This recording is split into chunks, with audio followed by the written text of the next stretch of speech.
Hello, everyone. Hello to everybody who's in the room. Hello to everybody who is joining us virtually. Welcome to the College of Architecture and Design's Designed by Technology lecture series at Lawrence Technological University.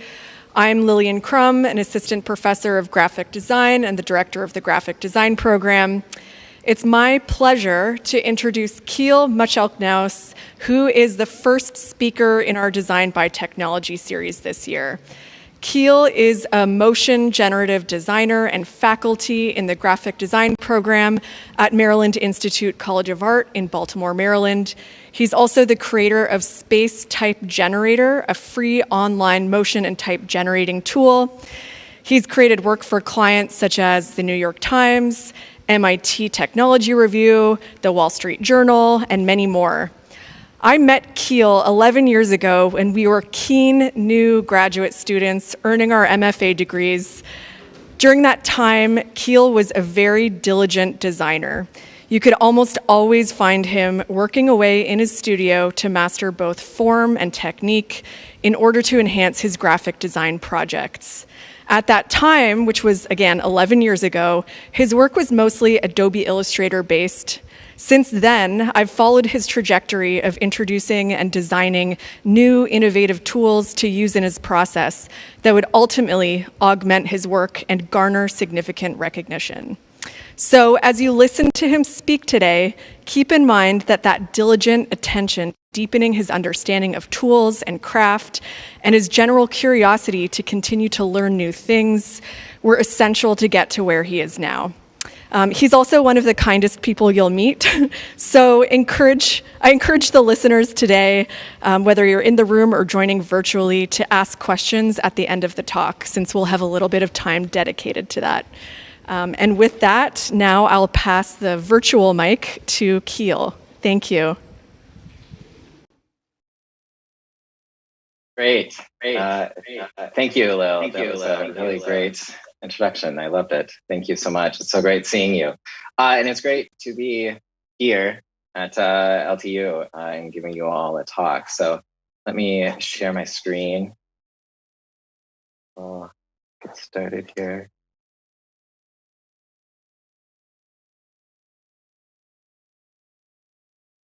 Great. Okay. All right. Yes, I'm Kiel Mutschelknaus. I'm so honored to be invited here to be the first of your great lectures. So thank you, Lil, for that introduction. And thank you also to Andrea and Chris for kind of getting me onboarded with this whole thing. And I'm really excited to talk with all of you today.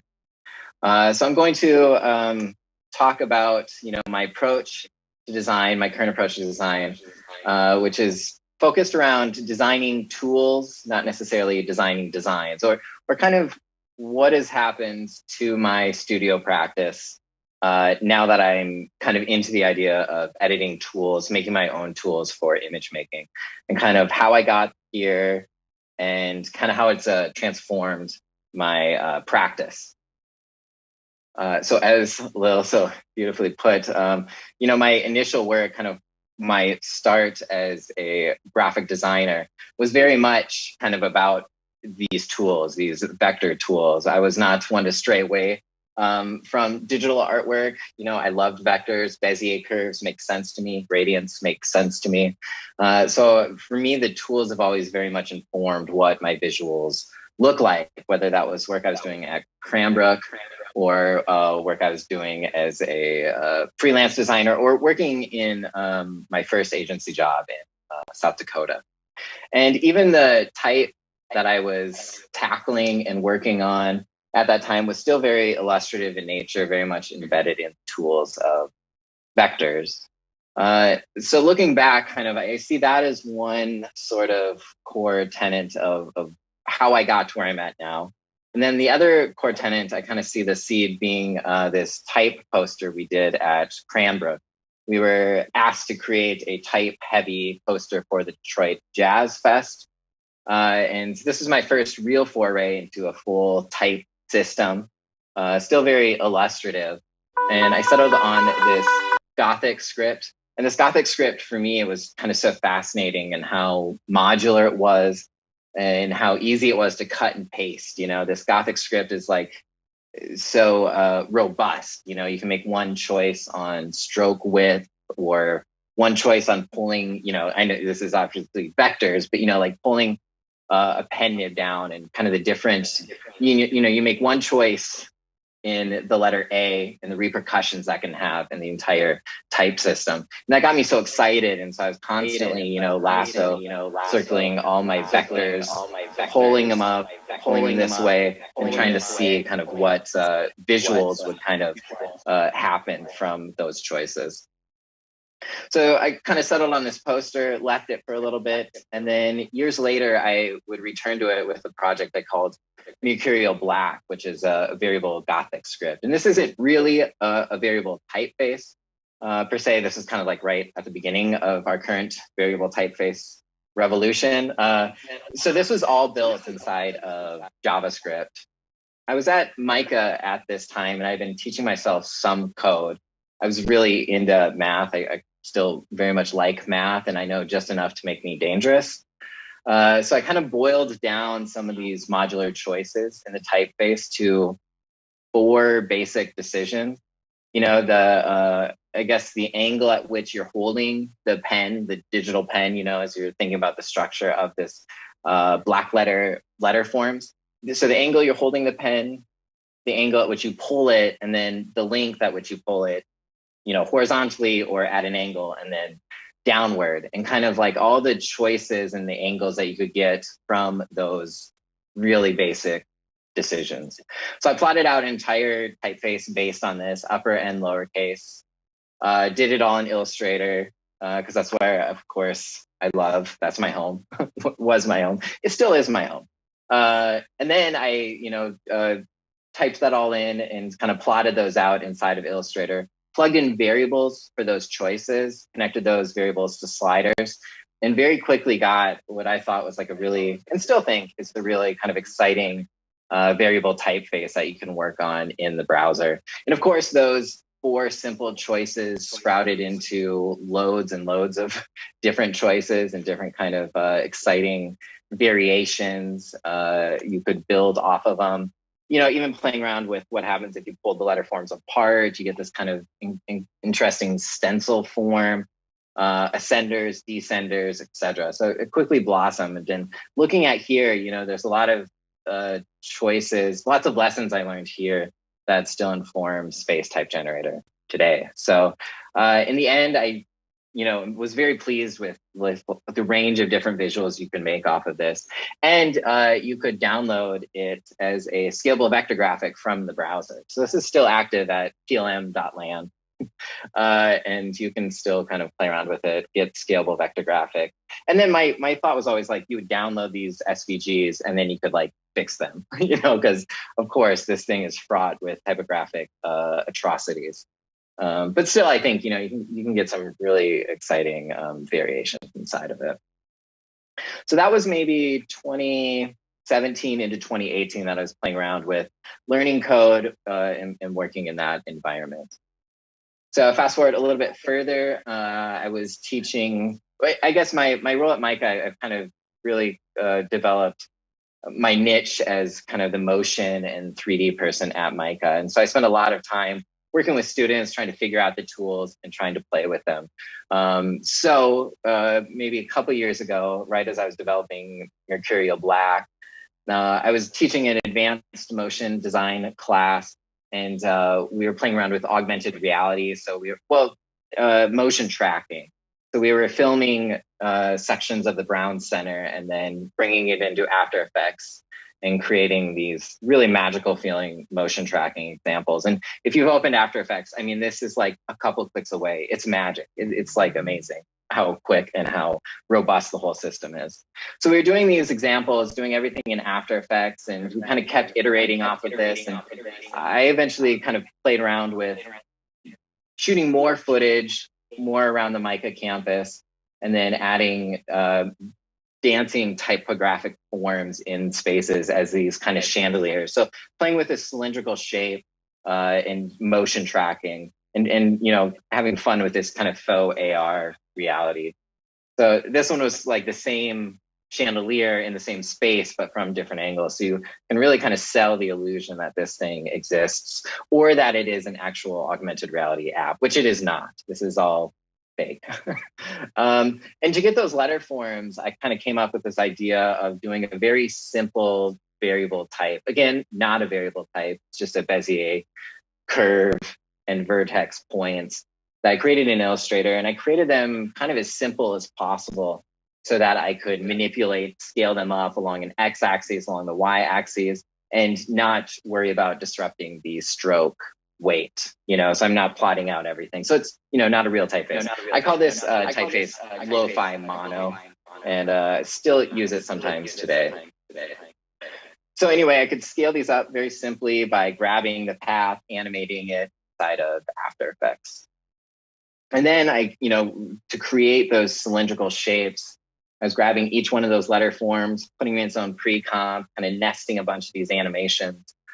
And one thing that I found really exciting was using expressions in After Effects. And expressions in After Effects are these like really cool spaces where you can interject code into the different values in After Effects. So here I'm using expressions to drive the wave of the radius of these from a center point.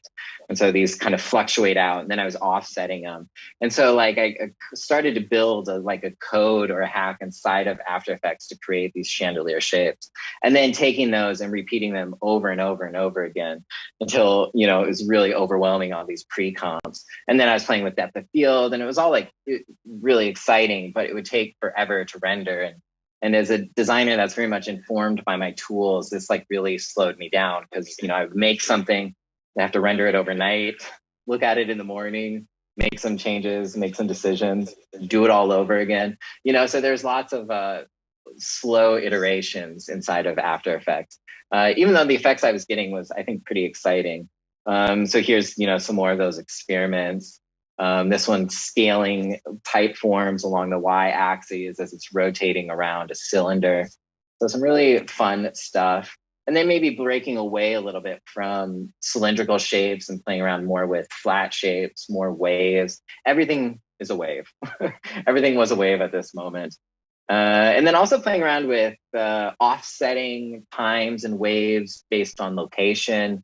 On the left there, the one with the white type is actually being driven by noise, Perlin noise, which gives you a nice flowing feel, which I was just actually using this morning. So I love Perlin noise. And one exciting thing going on here is that those types, they're not grafted onto a 3D form. There's no mesh here. Each one of these points is kind of a pre-comp of a letter form created in Illustrator, brought into After Effects. And to get the smoothness, so they're not all stilted, jumping up and down, those letter forms are actually looking at the Z position of the letters above, below it, to left and right, and then using tangent to kind of figure out the angle at which it should rest. And so that's what gives it this semi-smooth motion. So again, I was, using math to get in trouble for these. But, as I mentioned, After Effects was really slow. I wasn't able to iterate as fast as I wanted to. Felt myself just kind of waiting for these very pixelated previews inside of After Effects to show me what I was making. And I had heard that, inside of Cinema 4D, there are espresso editors, which is a node-based coding system where you could use generative, iterative nodes to kind of create similar motions. I played around with that. And the results I got were, cool, they worked. But it was not quite as exciting or as quick as I wanted. It still felt very slow. It was very glitchy. Maybe they fixed that since then. But it was not giving me kind of the exciting, fast iteration I was looking for.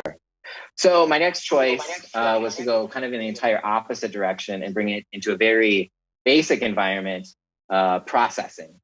So here I'm going to maybe use processing and P5 interchangeably, but processing is a desktop Java-based application. P5.js is the processing version library for processing in JavaScript. So P5.js, web-based, processing, desktop-based. So I brought it into processing, and at this point, I really knew exactly where I needed these letters to be, how I needed them to move, the tangents, cosine, the polar coordinate to create the correct angles, etc. So I knew the code very intimately at this point, and it was just translating it from the expressions I was using in After Effects into a much more simple coded environment from processing. And then I also took my type lo-fi mono and, letter by letter translated that into vector points, begin shape, create all of these vector points. And this was like an insane, stupid thing to do.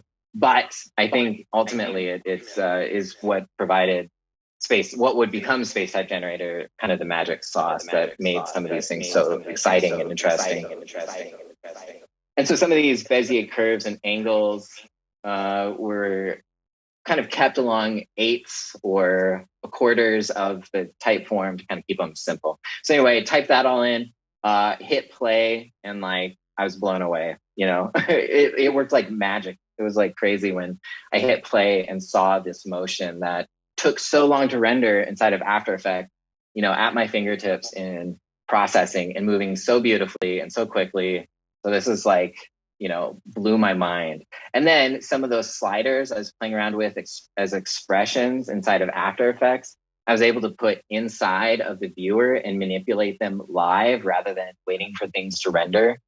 And from here, I think my entire experiment and practicing and learning code kind of just totally exploded. I was sticking waves and everything. I was playing with scales and shears and sizes and doing something over and over and over again, and just having so much fun. So kind of those typical waves, waves along a radius, along a latitudinal one, longitudinal, latitudinal, playing around with shears, playing around with the scaling of the Y on waves latitudinally. I mean, it was insane. It was so exciting. Still is so exciting.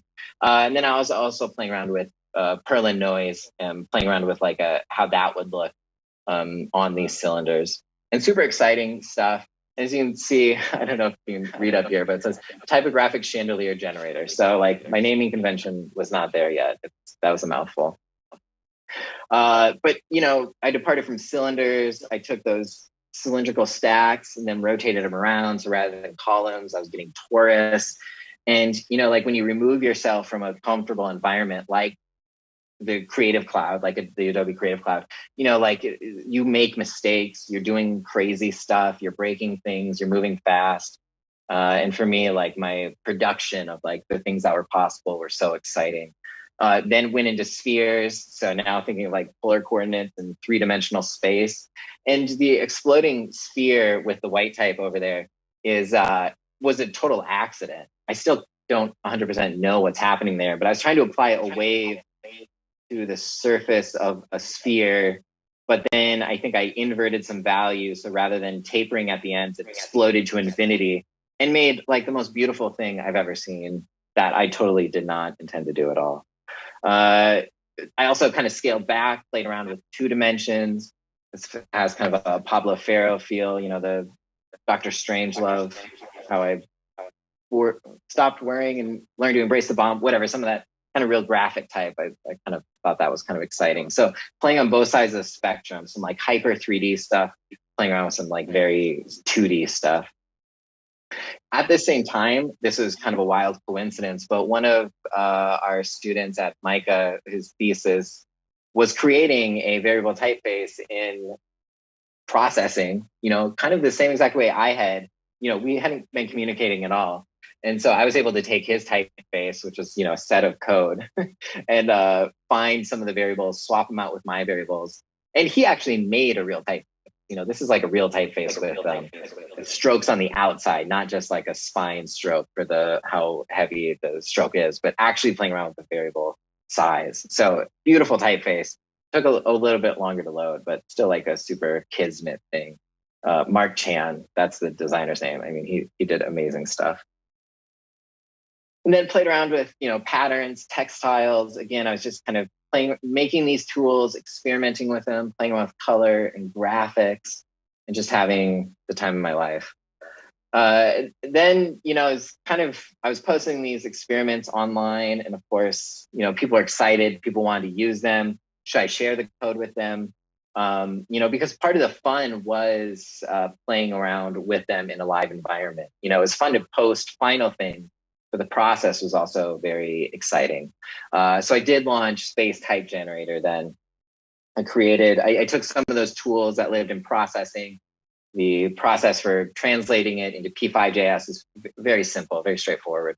So I was able to then manipulate these inside of a browser and then share that. So I hosted these online, launched Space Type Generator maybe 2 years ago or something, and launched them with these graphics. I started off with cylinder and field, and then they just kept iterating. I was finding myself having more fun, wondering what happens if I put a wave here, what if I offset it in 3D space here. So follow these up with several different iterations, playing around with color, with graphic elements, playing around with different sorts of approaches to, distributing type and size, etc. Here's some more kind of graphic elements, playing around with color inside of a 3D environment or a very 2D environment. And, this whole time, it's kind of really opened my eyes in terms of if you have control over your environment, your tools, the ability to experiment and make mistakes is just really furthered. Started making animations that I hadn't really even intended to, you just kind of set up the environments, you set up the max and min of these sliders and push them to the max, mix them with the minimum, and you end up getting some kind of very exciting, very robust, beautiful pieces. Some of these, of course, I had not intended on making, but again, it was through kind of allowing the tool to inform me of what the visuals are and what could be done. And so then lots of these became presets that I would share then with a user. Which brings me to this next section, where I started to kind of understand that by posting these tools and by expressing myself with these tools, in a sense, I kind of became a collaborator for anybody using the tools. And maybe that kind of sounds like I'm full of myself, and I am. But some of the setting up parameters, you kind of understand that by setting up parameters, making some of the decisions for the user starts to set up this collaboration, even if it's a little bit one-sided. With the user, and also makes you think about your own tools that you use, your Creative Cloud or whatever, your Adobe products, and how some of the basic default choices there really inform what your end product looks like. So I was posting it online. People are using the hashtag Space Type Generator when they create and post, and none of these ones are mine. I guess the presets, in a sense, are mine, but some of the ways in which they're editing or using it as layers is not. I think this is a music venue in Minneapolis. They have incorporated a bunch of these presets as a element for their identity, which I always find really exciting. Here's a identity for design for India. And I didn't even find this, somebody sent this my way and we're like, is this Space Type Generator? And I was like, oh my God, that's Space Type Generator. Super exciting to see it used again here as an element inside of identity. And I still find them every place thanks to the hashtag Space Type Generator.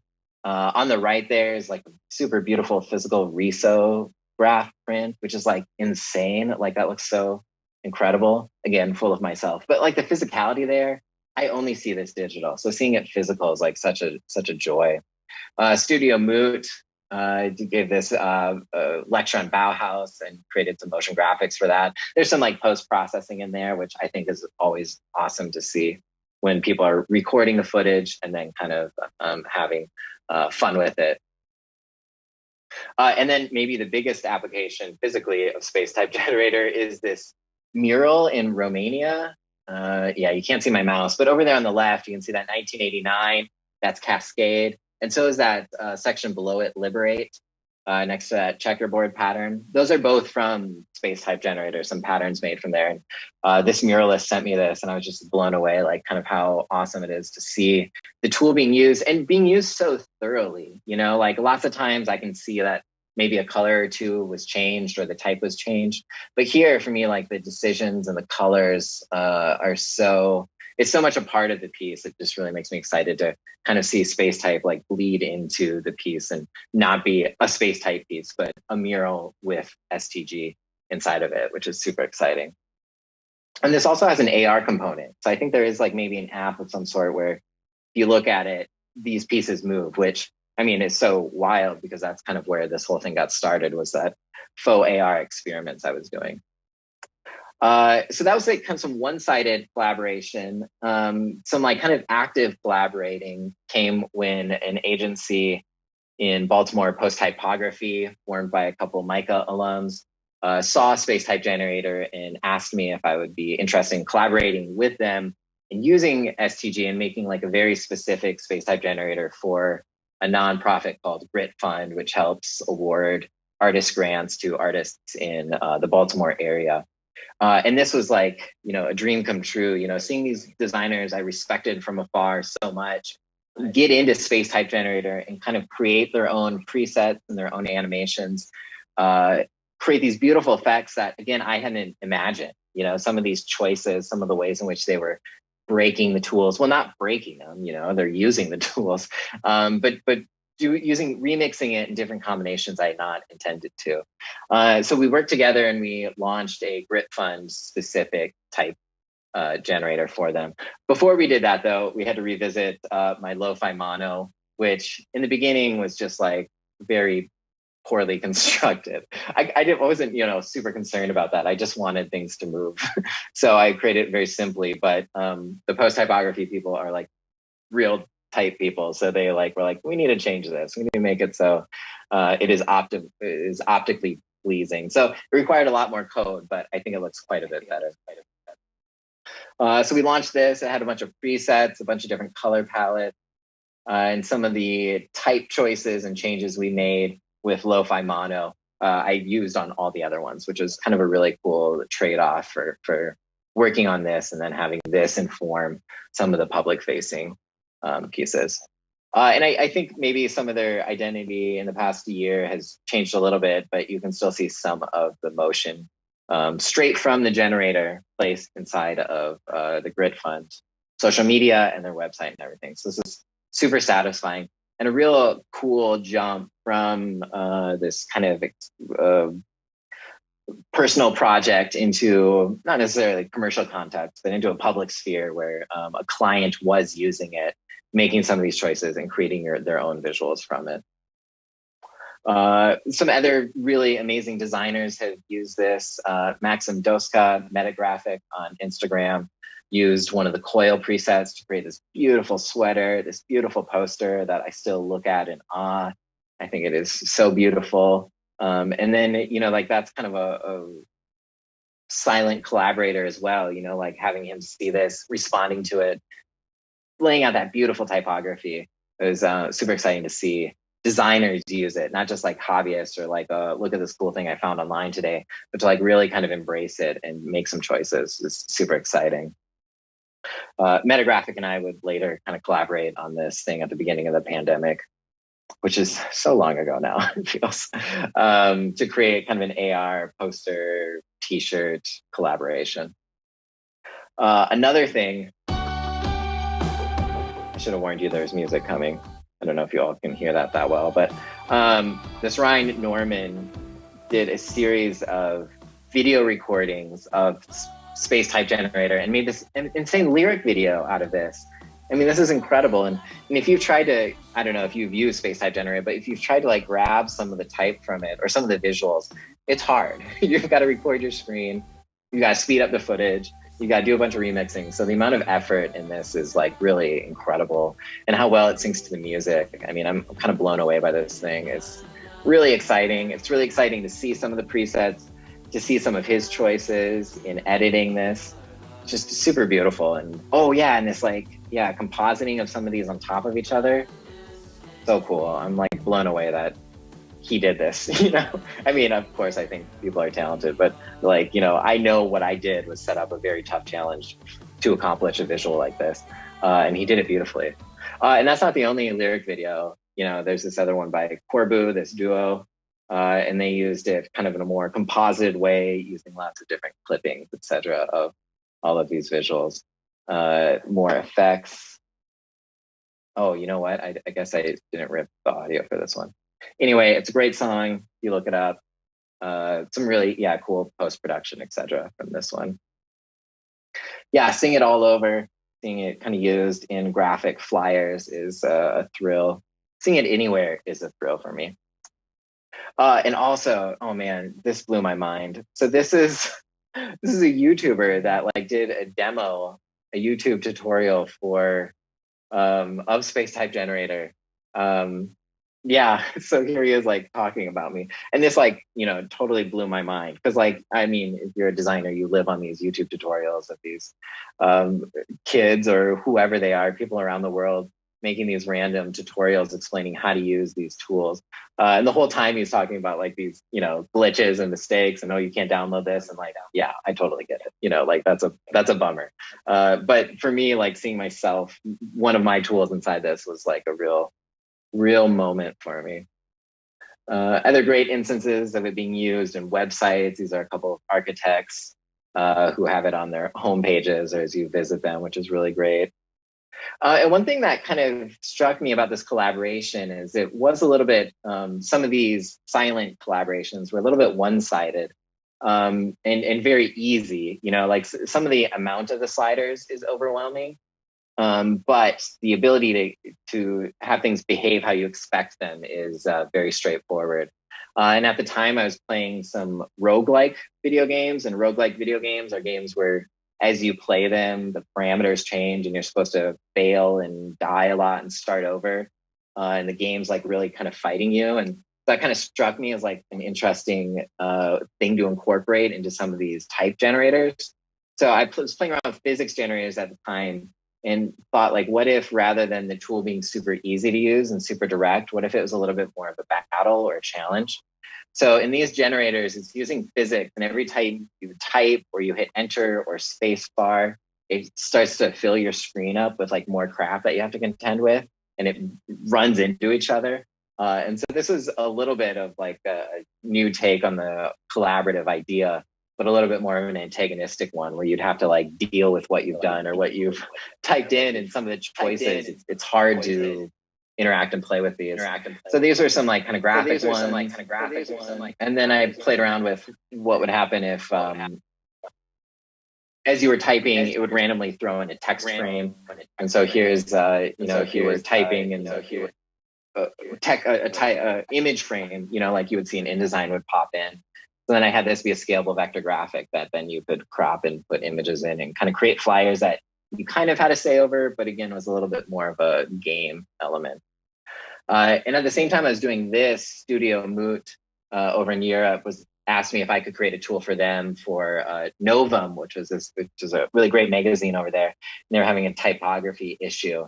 And so I took this idea and I gave this word worm tool to them, and I was just kind of starting to learn how to do this. So the tool I gave them was insanely hard to use, and the more you would be in the tool, the slower it would get, because I was making some objects in the background that they never used or that would never be purged. So I laugh because it must have been so hard for them to create anything out of this tool.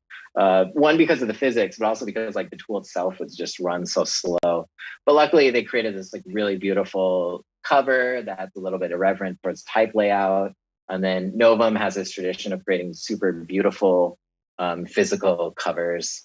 So this is like this really great embossed with this rainbow foil stamp on it that is just beautiful physically, than to think about the physical tool or the digital tools it took to get to this physical environment, I think is super exciting.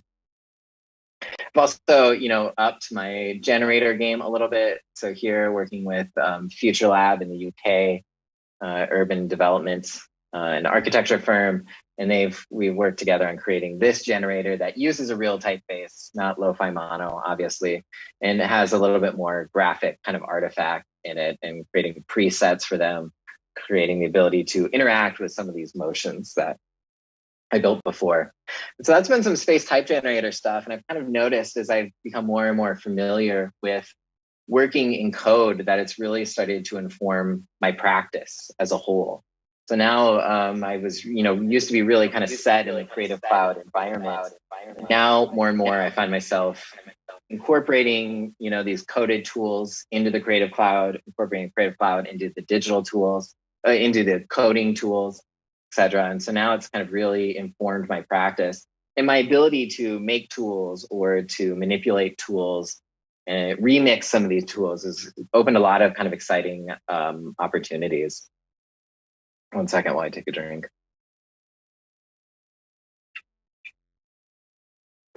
So I was approached at the end of last year, a little under a year ago, by MRM McCann, and to do this typographic video for some of the donors from 2020 for 2021 to thank them at the end of the year.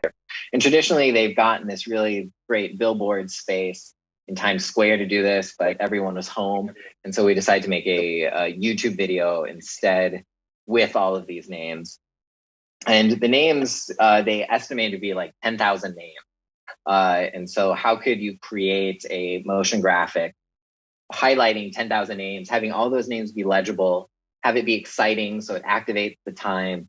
How do you do that? Well, you have to do that with code, right?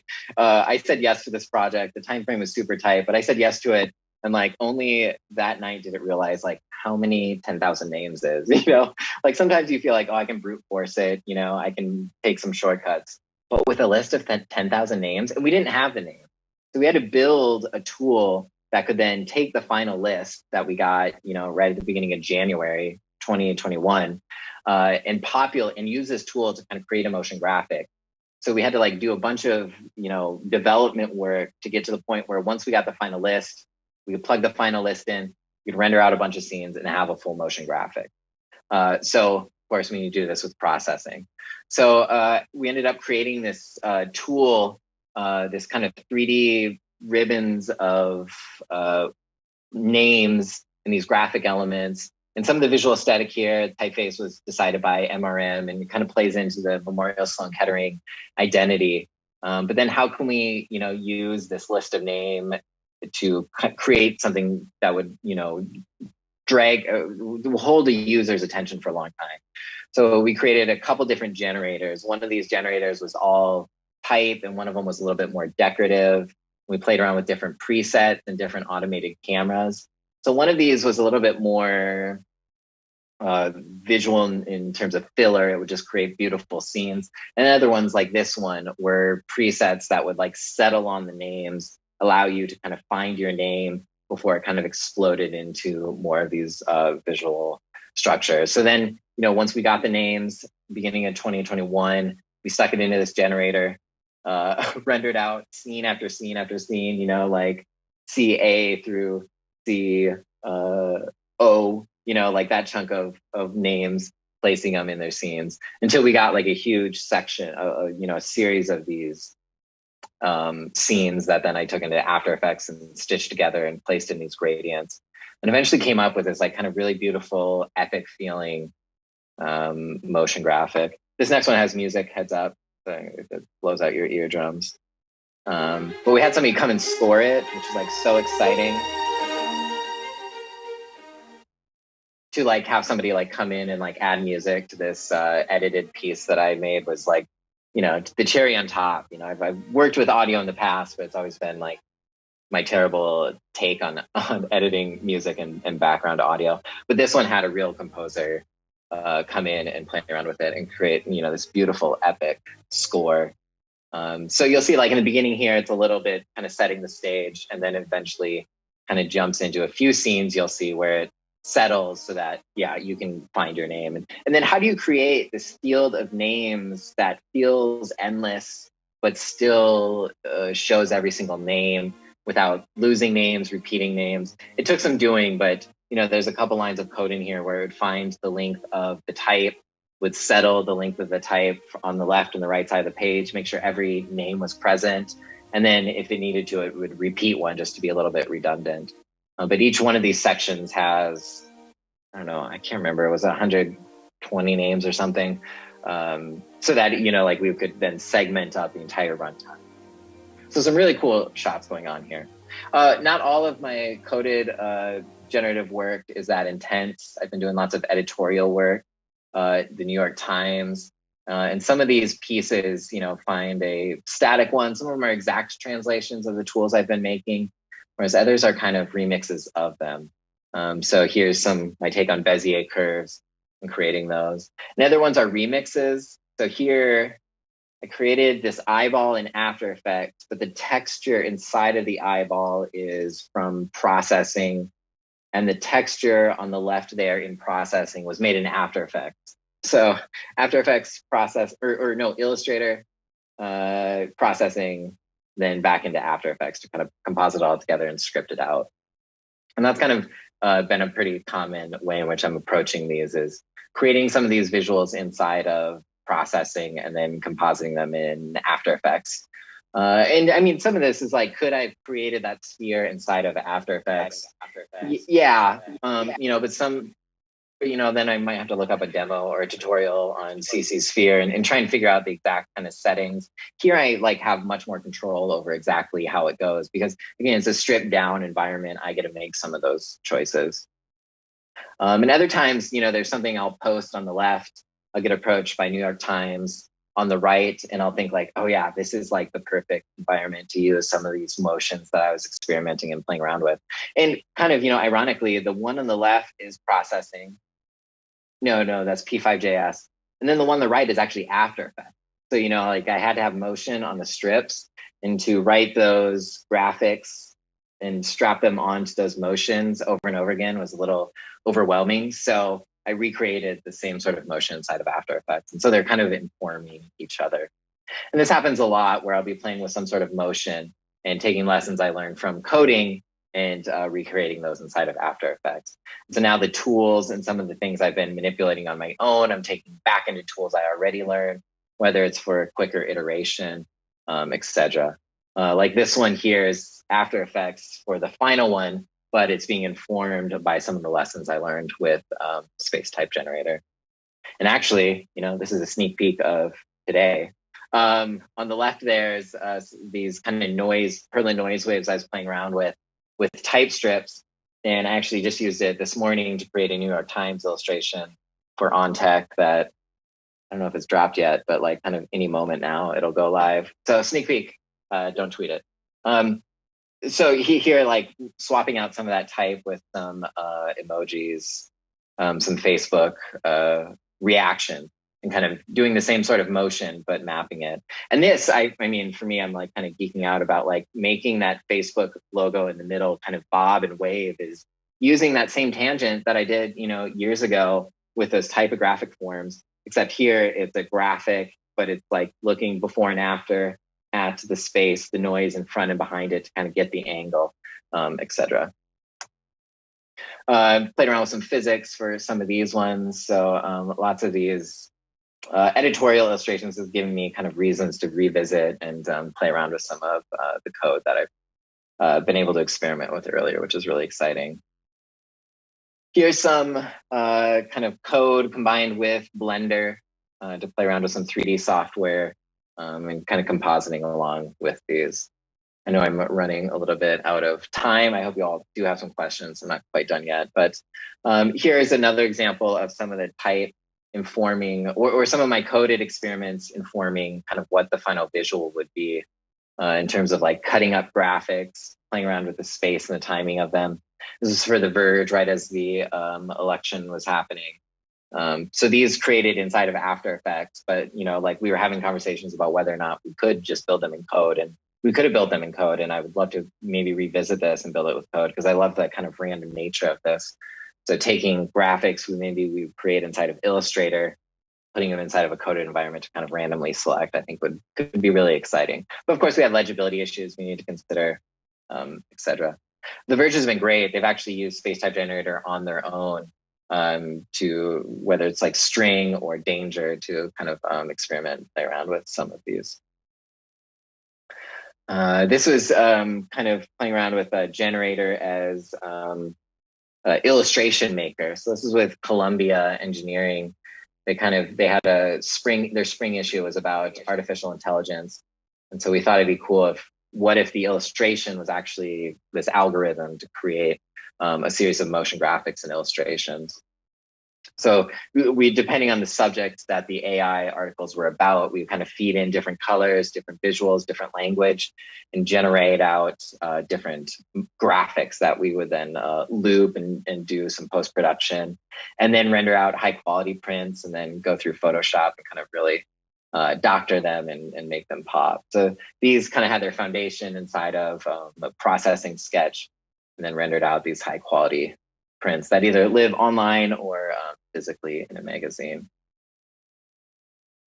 Okay, shoot, I see the time here. I'm having to move a little bit faster here.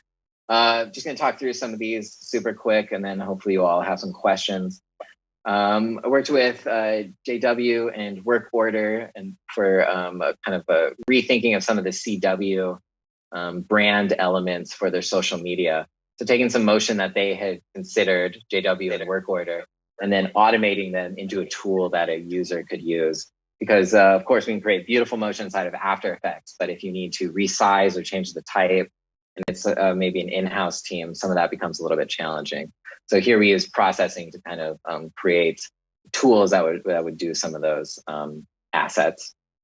And then rethinking the logo, like could the logo do a similar thing where if you affected, maybe there's a choreographed series of motions that the logo would go through, depending on the size of the canvas or the series of steps or speed that you interacted with in here, or even changing the timing and the kind of sequence of dance moves. That was all really exciting. Okay, yes, here's an example of the canvas itself changing, and then what we could do to make the motion different, to adapt to be variable with that size. Okay, and then like kind of current, what is the state of space type generator? Currently, I'm kind of being a little bit more graphic with space type generator, kind of having things be a little bit more, have a little bit more say in it, have it a little bit less ambient motion and have it be a little bit more loud, I guess, in a sense. So I was trying to recreate some vector distortion I had created using CoAD. And then recently doing some kind of Bezier curve stuff. I guess this is over the last year or so, which gave me the opportunity to be kind of like a hand letterer or pretend to be a hand letterer. Again, this kind of goes back to the original thing that got me all into this was these Bezier curves and these gradients.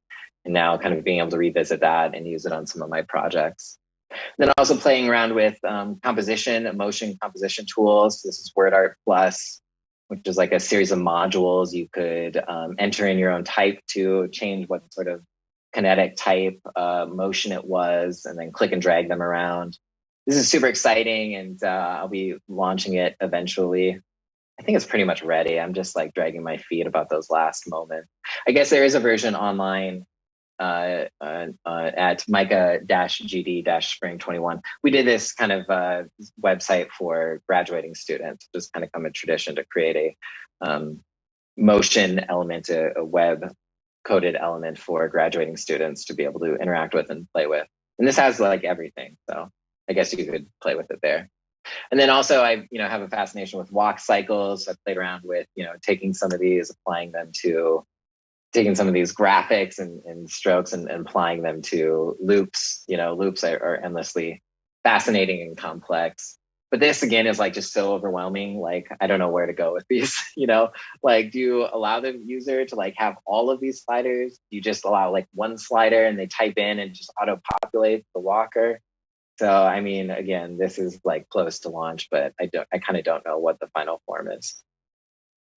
And then I've also been visiting kind of old graphic tropes. So I played around with this badge generator, which I launched maybe a month or two ago. And here I'm, upping my CSS game. So like the sliders actually look good and interesting and are easy to use. And here you can like, interact and upload your own GIFs and images and kind of create these really wild badges. And I initially did this because I was like kind of making fun of badges in my head. Like badge is such like an easy thing to do. But now that I like put motion into it, like I'm really into badge design. So it did not have the effect I intended to. Also being a little bit more compositional with my work. So here also all built code and noise and having the decisions made be a little bit more resolved to like one slider and making some of those graphics.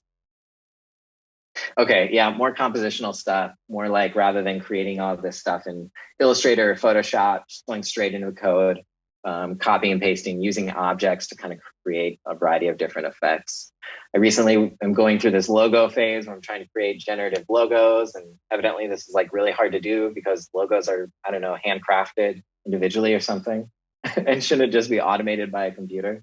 But still, there's been like a lot of exciting lessons. And I think that's maybe what it is that even if some of these aren't what I would label as successful, lots of these motions have been really exciting to kind of, you know, learn lessons. You know, like in the logo, you know, that's got like a palette packing algorithm that I built from scratch that I'm excited about. I still think it's glitchy, but it taught me a lot about some of these.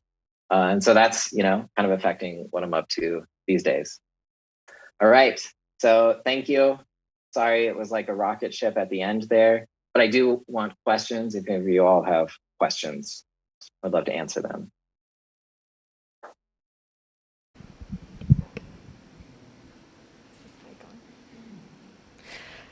Thank you so much, Kiel. That was excellent. Looks like we have a few questions in the room and potentially a few virtually. So we'll kick it off with this question from Lee. Hello. I am a big fan of typography and especially print typography, but I was wondering, since this is mainly a digital foundation, how do you think it would pair well with current augmented reality and virtual reality technologies, or even ones in the near future? Yeah, absolutely. I'm actually super excited about that. You know, as I showed, you know, some of this stuff has its foundation in that faux AR stuff. So to bring some of these dimensional landscapes, you know, even thinking about that Memorial Sloan Kettering, you know, like that's got a landscape kind of epic cosmic feel to it. So to like place yourself in that environment, super exciting.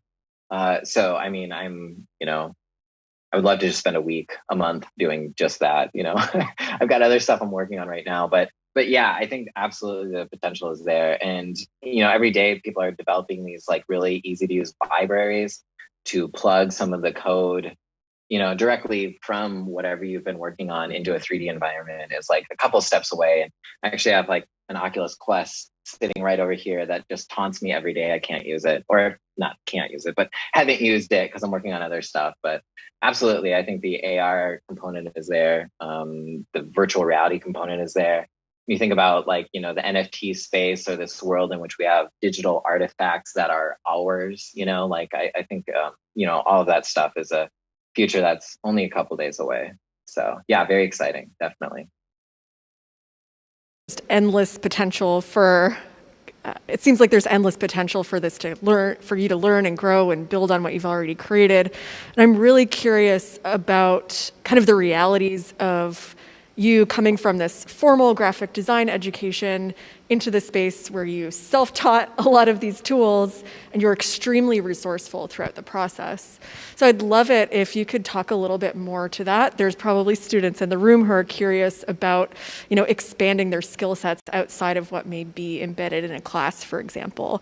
So, you know, I'm curious if you had any mentors during the process, if you yourself were sitting watching YouTube videos and what, you know, the insights may be for that kind of process. Yeah, I mean, I think the learning curve, depending on how you're built or any inclinations you might have towards analytical mathematic thinking, the learning curve can be steep, but it's totally worth it. And I find it's most exciting if obviously you're working towards something, or if once you see something, you can like quickly incorporate it with what you're currently working on. And you know, remixing some of the stuff. Like, I'm not a super amazing graphic designer, and I'm definitely not a super amazing coder by any means. I mean, if you look at the code, I think you'd be horrified. But somehow, like, you know, between those spaces, there's so much potential. In terms of learning this, it was self-taught. Daniel Schiffman, he's like the person I turn everybody towards. He's got this amazing YouTube channel, The Coding Train. I mean, like that's the man who taught me. He doesn't know it, but he teaches everybody. And I think I just like would watch one of his videos and go like, yeah, what if that flock algorithm, but with typography? And like that's all it was, like remixing some of these lessons back and forth. And there are some like really great teachers out there. Tim Rodenbroker, I think you can Google that. He's from Germany, and he's got some amazing, very easily accessible processing tutorials that jump right into graphic design. Like he's a really great mentor as well. Awesome, thank you. Are there more questions in the room or any on YouTube potentially? So I have another follow-up question, and this relates to what you were discussing regarding collaboration and the one-sided collaboration, which is quite fascinating. So, you create this tool, you relinquish it into the world, and you're witnessing people pick it up and put their own spin on it. And I'm curious about what insights you've gained from witnessing that and how it's then informed potential future development of your work. Yeah, that's like a great question. And I kind of breezed by it, but I mean, I think we could talk for, a whole nother lecture about this. Like I think when I originally launched STG, like I noticed people were not making very interesting things with it. Like I was like, here's this like wild tool, but all those sliders are overwhelming. Like there's so many possibilities. And I know those sliders intimately. I know exactly what it could do. Well, not exactly, but I know kind of like some of the limits and some of the spaces for exploration, but not everybody does. And so, I mean, I think for me, a big revelation was launching presets where you would like click on these buttons and it would automatically populate the text and some of these kind of basic values into some of these variables to show that, like what could do, and then allowing that to be a space that they could then build off of and experiment with. Yeah, I mean, so like sometimes I'll see what people make from it and it will affect a preset I launch or how I'm thinking about it. Obviously, people have requests for typefaces they want in STG and still trying to wrap my mind around what that means. So yeah, I do listen. But also, like some of these tools I'm kind of making for myself. So I don't, maybe it feels bad, but I don't feel too beholden towards every creation that's made or every kind of specific instance of what's being used. But yeah, this back and forth or responding to what I see online is kind of so exciting, especially when it's just kind of stumbled upon. It could be really, really cool. We have a couple more questions that are coming in from the virtual space, so I'll read them. So the first is, how important do you think it is for emerging designers to learn how to code? Do you see it as something that may become part of the standard design curriculum? Yeah, I hope so. I really love that idea. Coding's being taught kind of on a elementary school level, right? Some of the toys my children have are coding toys. So like, I think, it'll just happen naturally as students kind of grow up feeling comfortable. Not maybe necessarily with specific languages, but coded mindset, in terms of loops, conditional statements, etc. I just think it'll become like innate for how people think or solve problems. And I think as designers, we already kind of have a coded mindset. We look at design problems as systems, especially like branding systems, right? Like, what does this brand's headlines look like? Subheadlines, typographic hierarchies, color choices, composition layout tools. Like that's basically code. You're setting up parameters, making decisions, setting up conditions. The only thing is like you're just not putting it into a coded language. You're doing it with the brand guideline or with your,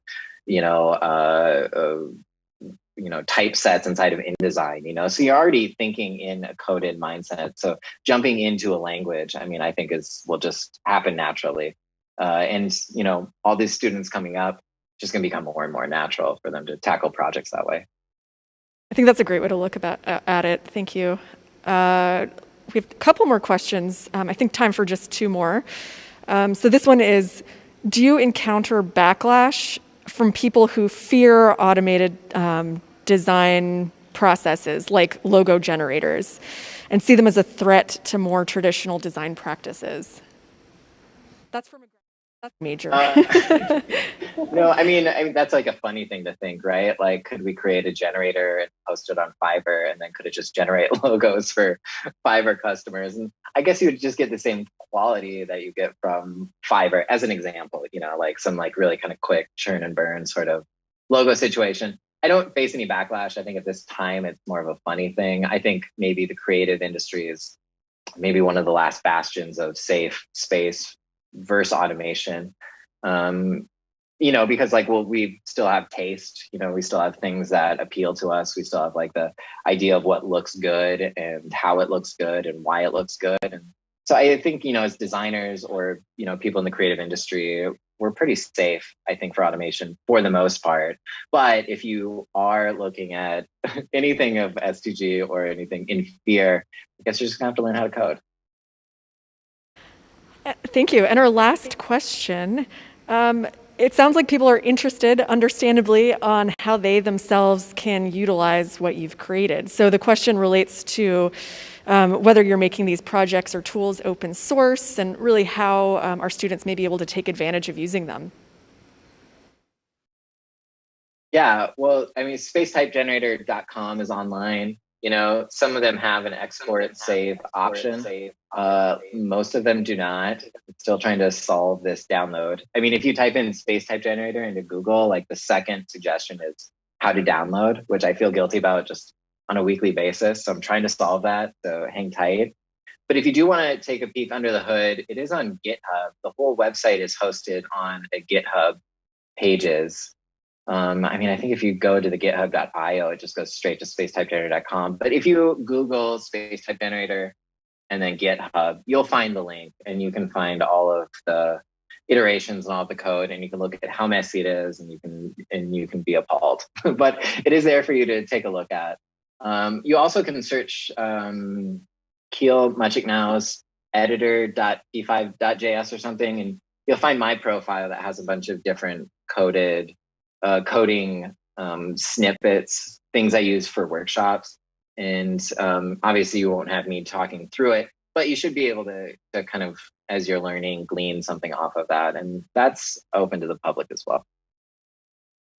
Excellent. And as you talked about earlier, there's now YouTube tutorials that people can follow if they need that extra assistance using what you've created. So that's it for today, Kiel. It's been a pleasure. Thank you so much for kicking off our lecture series. It was very insightful, inspiring, and I learned a lot of insight, even though I follow you closely. So thank you so much. Yeah, great. Thank you so much for having me. Thanks, everybody at LTU. And if you have any questions, reach out on Instagram, and I'll keep my eyes open for any questions that didn't get addressed. Thank you so much for having me. This was a blast. Thanks.